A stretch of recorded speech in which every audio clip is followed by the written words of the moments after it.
Hello good morning guys. അപ്പോൾ നമ്മൾ ഇന്ന് പ്രധാനമായിട്ട് ഡിസ്കസ് ചെയ്യാൻ പോകുന്നത് ഡാൻഡ്രഫ് കാരണം ഹെയർ ലോസും ഹെയറിനെ കുറിച്ച് ഓർത്തിട്ട് ദുഃഖിക്കുന്നവർക്കും വലിയൊരു സൊല്യൂഷനുമായിട്ടാണ്. അപ്പം എനിക്ക് എൻ്റെ കാര്യത്തിൽ പറയുകയാണെങ്കിൽ എൻ്റെ സ്ട്രൈറ്റ് ആൻഡ് ഹെയർ ആയിരുന്നു. അപ്പോൾ നമ്മൾ സ്ട്രൈറ്റ് ഹെയർ ചെയ്തൊരു കാരണവശാലും ഒരുപാട് ഓയിൽ യൂസ് ചെയ്യാറുണ്ട്.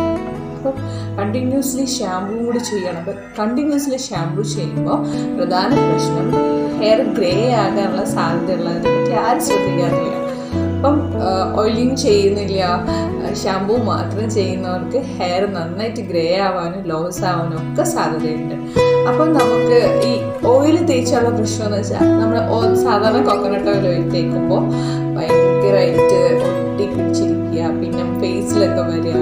അപ്പോൾ അത് ഭയങ്കര ബുദ്ധിമുട്ടായിരിക്കും. അപ്പോൾ ഞാൻ 2 പ്രോഡക്റ്റ്സ് ആണ് യൂസ് ചെയ്യുന്നത്.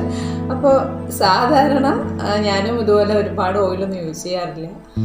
എനിക്ക് എഗ് വൈറ്റ് യൂസ് ചെയ്യാറുണ്ട്. അങ്ങനെയൊക്കെ ചെയ്ത് ഹെയർ ഗ്രോത്ത് ഉണ്ടാക്കുന്നത്. അപ്പം ഓയിൽ ഉണ്ടായാൽ മാത്രമേ ഹെയർ വളരൂന്നൊന്നുമില്ല. പക്ഷേ ഇടയ്ക്കൊന്നും ഓയിൽ ചെയ്ത് കൊടുത്താൽ സ്കാൽപ്പിലുണ്ടെന്ന ഡാൻഡ്രഫിൽ നിന്നൊരു ചെറിയൊരു ആശ്വാസം കിട്ടും.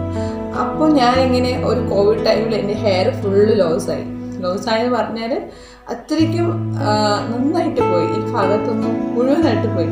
അപ്പോൾ എനിക്ക് ഭയങ്കര വിഷമമായി. എന്ത് ചെയ്യണം എന്നറിയാതെ ഞാൻ ഭയങ്കര ഡിപ്രസ്ഡ് ആയിപ്പോയി. കാരണം നമ്മുടെ പ്രധാനമായിട്ട് നമുക്ക് നേരം ഒന്നും ഇല്ലെങ്കിൽ നമുക്ക് ഹെയർ ഉണ്ടെങ്കിൽ നമുക്ക് ഭയങ്കര സൗന്ദര്യം തോന്നും. അപ്പോൾ ഞാൻ അശ്വനി ഹെയർ ഓയിൽ എന്ന് പറഞ്ഞിട്ടൊരു ഹെയർ ഓയിൽ കോയമ്പത്തൂർ പോയപ്പോൾ യൂസ് ചെയ്ത് തുടങ്ങി. എനിക്ക് തോന്നിപ്പോൾ ഞാൻ ഒരുപാട് നാളായി യൂസ് ചെയ്യാൻ തുടങ്ങിയിട്ട്. ഇതിൻ്റെ സെക്കൻഡ് ബോട്ടിലാണ്. കാരണം ഫസ്റ്റ് ബോട്ടിൽ നിന്ന് ഇങ്ങ് വാരത്തേക്കല്ല ചെയ്യണത്. ഇത് യൂസ് ചെയ്ത് ഓവർനൈറ്റ് യൂസ് ചെയ്യുന്ന പറയുന്നത്. പിന്നെ എനിക്ക് ഒരുപാട് എണ്ണ തേച്ചാൽ ഫീവർ വരാൻ സാധ്യതയുണ്ട്.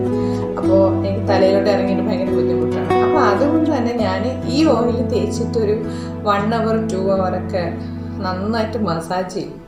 മസാജ് ചെയ്തതിന് ശേഷം ഞാൻ യൂസ് ചെയ്യുന്നത് ഇന്ദുലേഖയുടെ ക്ലെൻസറാണ്. ഇത് ഉപയോഗിച്ച് ഇത് ശരിക്കും ഈ ക്ലെൻസർ അവരുടെ തന്നെ പ്രോഡക്റ്റിനോട് ഉപയോഗിക്കാനാണ് പറയുന്നത്. പക്ഷെ ഇത് നല്ല എഫക്റ്റീവാണ്. എനിക്കിപ്പോൾ നന്നായിട്ട് ഡാൻഡ്രഫ് റെഡ്യൂസ് ആയിട്ടുണ്ടെന്നല്ല, ഇപ്പം ഇല്ല ശരിക്കും പറഞ്ഞാൽ. എന്നാലും ഈ ഡാൻഡ്രഫ് ഇനിയും വരും. അപ്പോൾ ഇത് കുറേ നാൾ ഉപയോഗിക്കാതിരുന്ന ചിലപ്പോൾ വരും.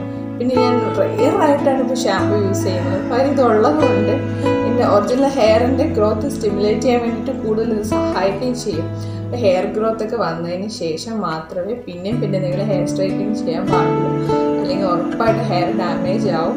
അപ്പം ആൺകുട്ടികളായാലും പെൺകുട്ടികളായാലും നമുക്ക് കുറേ എണ്ണ ഇങ്ങനെ തലയിൽ മാത്രം തേച്ച് വെച്ചിരിക്കാൻ പറ്റില്ല.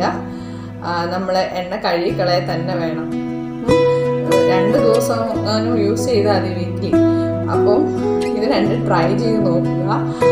അശ്വിനി ഹെയർ ഓയിൽ ഇവിടെ അവൈലബിൾ ആണോ ഞാൻ കണ്ടിട്ടില്ല. ഞാൻ അവിടെ നിന്നാണ് വാങ്ങിച്ചുകൊണ്ടിരിക്കുന്നത്. അപ്പോൾ ഇവിടെ എവിടെയെങ്കിലും ഉണ്ടെങ്കിൽ വാങ്ങിക്കുക. അല്ലെങ്കിൽ ഇത് ഓൺലൈനിൽ അവൈലബിൾ ആയിരിക്കും. ഞാൻ ചെക്ക് ചെയ്തിട്ടില്ല. എനിക്കും ഇനിയിപ്പം കോയമ്പത്തൂർ പോകാതാകുമ്പോൾ എന്തായാലും വാങ്ങേണ്ടി വരും. അപ്പോൾ ഇത് സത്യം പറഞ്ഞാൽ ഇതൊരു ഹോമിയോപ്പതിക് മെഡിസിൻ ആണ്. ഇത് അവർ പറയുന്ന massage directly on scalp four best result, leave it on overnight എന്നാണ് പറയുന്നത്. എന്നാൽ ബെസ്റ്റ് റിസൾട്ടാണ് പറയുന്നത്. എന്നാലും നിങ്ങൾ ട്രൈ ചെയ്ത് നോക്കിയിട്ട് ഡാൻഡ്രഫ് റെഡ്യൂസ് ആവുന്നുണ്ടോ നോക്കുക, യൂസ് ചെയ്യുക. ഒരുപാട് പ്രോഡക്റ്റ്സ് യൂസ് ചെയ്ത് കഷ്ടപ്പെടേണ്ട.